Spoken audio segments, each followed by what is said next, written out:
হরে কৃষ্ণ। তো ভক্তিবেদান্ত স্বামী প্রভুপাদের যে পুরো নাম, সেই নামটি সম্পর্কে আমরা একটা শর্ট আমরা দেখব।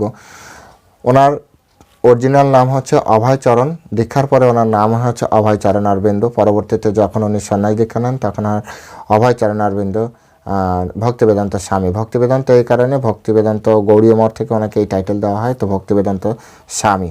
পরবর্তীতে উনি ওনার শিষ্যদের নিয়ে সারস্বত গৌড়ীয় মঠে যান এবং ওখানে শ্রীধর স্বামী পাঠ শোনার পরে কীর্তন করেন এবং কীর্তনের পরে সকলে জয় শিল প্রভুপাদ কীর্তন করছিল। সেই সাথে ওনার বিদেশি ইংরেজ শিষ্যরাও জয় শিল প্রভুপাদ করছিলেন এবং এটা ওনাদের খুব ভালো লেগেছিল। পরবর্তীতে ওনারা মঠে ফিরে এসেছিল প্রভুপাদের সামনে, প্রভুপাদকে খুশি করার জন্য ওখানেও জয় শিল প্রভুপাদ ওনাকে বললেন এবং ওনারা করলেন যে আমরা আপনাকে প্রভুপাদ বলবো। শিল প্রভুপাদ বলছে ওকে ঠিক আছে, কমসে কম ভক্তি সিদ্ধান্ত সরস্বতী ঠাকুরকে তো স্মরণ হবে।